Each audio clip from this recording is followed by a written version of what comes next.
Good morning student. Hindi विषय में आज हम चैप्टर 15 खरगोश और हाथी, तो इस चैप्टर का आज हम अभ्यास करेंगे। खरगोश एक छोटा सा जानवर है और हाथी बहुत बड़ा। इस कहानी में खरगोश किस प्रकार अपनी समझदारी से हाथियों से अपनी रक्षा करते हैं, इसका वर्णन है। यह कहानी पंचतंत्र से ली गई है। आप सबने पंचतंत्र की जो स्टोरी आती है वो रीड की होगी ना, उनमें से एक कहानी ये ली गई है, खरगोश और हाथी। जो खरगोश अपनी चालाकी से हाथी को बेवकूफ़ बनाते हैं। तो चलो स्टार्ट करते हैं। एक जंगल में एक सरोवर था। सरोवर के किनारे गीली जमीन थी। वहाँ बहुत से खरगोश रहते थे। खरगोशों के बिल जमीन के अंदर थे। एक जंगल था, उस जंगल के अंदर एक सरोवर था और सरोवर के किनारे क्या जमीन गीली थी और उस जमीन के अंदर खरगोश ने अपने बिल बनाए थे। वे दिन भर इधर उधर कूदते रहते, नरम नरम घास खाते, रात को अपने घरों में सो जाते। यानी पूरा दिन वो इधर उधर घूमते खेलते और जो नरम नरम घास होती है वो खाते और फिर जैसे ही रात होती वो सो जाते। वे सब बहुत प्रसन्न रहते थे, यानी वो सब अपनी दुनिया में बहुत खुश रहते थे। उसी जंगल में कुछ हाथी आ गए और उस जंगल में अभी कौन आया? हाथी आ गए। हाथियों के झुंड में कुछ शरारती हाथी थे और हाथियों के झुंड में कुछ हाथी शरारती भी थे, आपकी तरह तूफान मस्ती करने वाले। वे अपनी सूंड से छोटे छोटे पेड़ तोड़ देते थे और वो अपनी सूंड से क्या करते थे? छोटे छोटे पेड़ तोड़ देते थे। आप देख सकते हो कि यहाँ पे खरगोश का पिक्चर दिए गए। बहुत सारे खरगोश है, जो कुछ खरगोश खेल रहे हैं, कुछ मस्ती कर रहे हैं, कुछ सो रहे हैं। वे हाथी अपनी सूंड से छोटे छोटे पेड़ तोड़ देते थे, पौधे कुचल देते थे। हाथियों के बच्चे खेल खेल में एक दूसरे से लड़ते। कभी एक छोटा हाथी नीचे होता तो कभी दूसरा, यानी वो बहुत मस्ती करते थे। जैसे कि अपनी सूंड से छोटे छोटे पेड़ तोड़ देते, पौधे कुचल देते और क्या करते? खेल खेल में एक दूसरे के साथ लड़ पड़ते थे। और जो कभी कभी तो वो छोटा हाथी एक हाथी के नीचे होता था तो कभी दूसरा। हाथी पानी से बहुत प्यार करते। हाथियों को पानी बहुत पसंद है। वे सूंड में पानी भर भर कर नहाते थे और वो अपनी सूंड में पानी भर के नहाते थे। फिर सरोवर के किनारे मिट्टी में लौटते थे।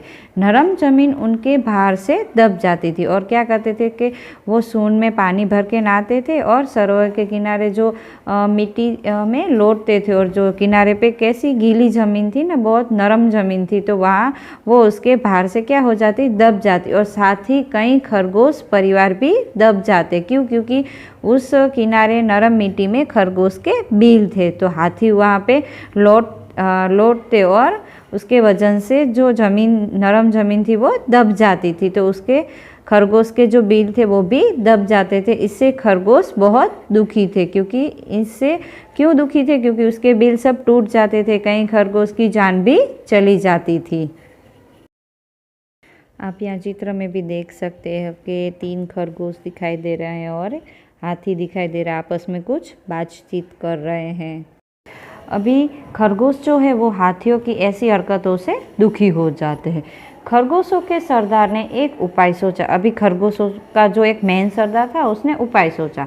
कुछ चुने हुए खरगोशों के साथ वह हाथियों के सरदार के पास गया और कुछ चुने हुए, यानी जो खास खरगोश थे उसके साथ 2-3 खरगोश के साथ वो हाथियों के सरदार के पास जाते हैं। कुछ दूर पर बैठे खरगोशों ने सरदार ने अपने अगले पांव उठाए और हाथी के सरदार से कुछ दूरी पे बैठे और जो खरगोश के सरदार थे उसने अपने अगले पांव उठाए।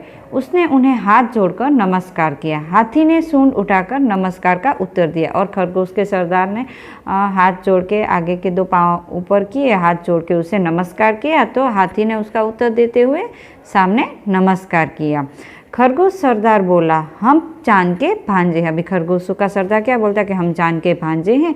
चांद में आप हमारे भाई बंधुओं को देख सकते हैं। हमारे कुछ भाई धरती पर रहने आए हैं। अभी खरगोश का सरदार बोला कि चांद में आप हमारे भाई बंधुओं को देख सकते हो और हमारे जो कुछ भाई धरती पे रहने आए हैं।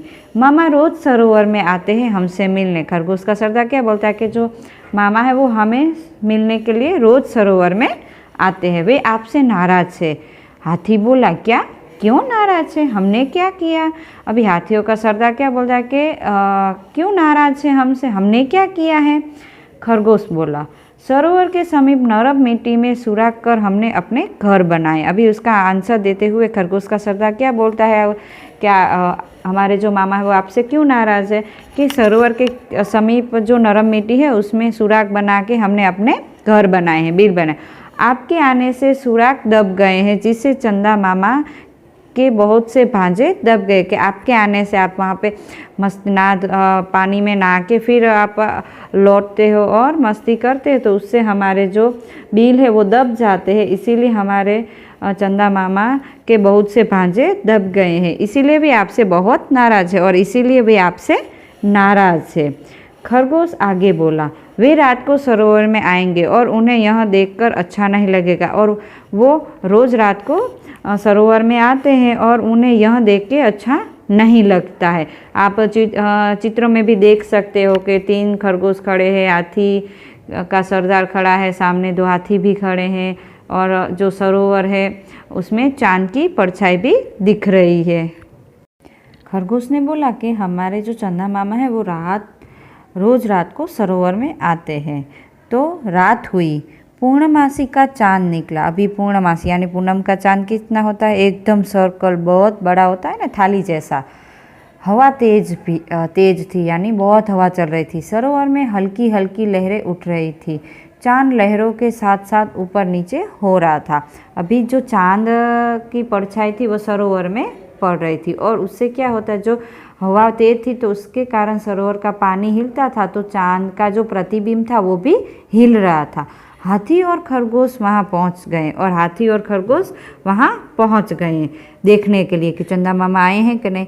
खरगोश बोला, देखिए महाराज, चंदा मामा गुस्से से काँप रहे। अभी पानी, सरोवर का पानी तो हवा तेज थी इसीलिए हिल रहा था, और उसमें जो चांद का जो प्रतिबिंब था वो भी हिल रहा था। तो खरगोश ने क्या बोला, खरगोश के सरदार ने, कि देखिए महाराज, चंदा मामा गुस्से से काँप रहे हैं, आप जल्दी यहाँ से दूर चले जाएं, लगता है मामा बहुत नाराज़ हो गए हैं।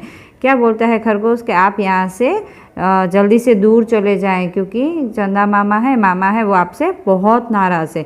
हाथियों के सरदार ने अपने झुंड की तरफ देखा। अभी हाथियों का सरदार है वो अपने सामने जो झुंड खड़ा था उसके सामने देखता है। सभी डर गए थे, और यह देखकर सभी डर गए थे। उसे ऐसा लगा कि सचमुच में चंदा मामा है जो काँप रहे हैं। सरदार ने अपनी सूंड ऊपर उठाई। सभी हाथियों ने ऐसा ही किया। अभी हाथियों का जो सरदार था उसने अपनी सूंड ऊपर उठाई, तो उसके साथी जो सभी हाथी थे उसने भी ऐसा ही किया ऊपर। अब सरदार बोला, चमकते हुए चांद को हमारा नमस्कार। और हाथियों का सरदार क्या बोला कि चमकते हुए चांद को हमारा नमस्कार, हम अपनी गलती मानते हुए आपसे क्षमा मांगते हैं। और हाथियों के सरदार ने बोला कि हम अपनी गलती कबूल करते हैं, मानते हैं और आपसे माफ़ी मांगते हैं। आप हमें क्षमा करें, हम अभी दूसरे जंगल में चले जाते हैं। अभी हाथियों के सरदार और सभी हाथी क्या बोलते हैं कि आप हमें क्षमा करते हैं, हम अभी दूसरे जंगल में चले जाते हैं, अब ऐसा काम नहीं करेंगे जिससे दूसरों को तकलीफ हो। अभी हाथियों का सरदार क्या बोलता है कि अब हम कभी भी ऐसा काम नहीं करेंगे जिससे दूसरों को नुकसान हो, तकलीफ हो। तो स्टूडेंट, यहाँ पे ये चैप्टर हमारा समाप्त होता है।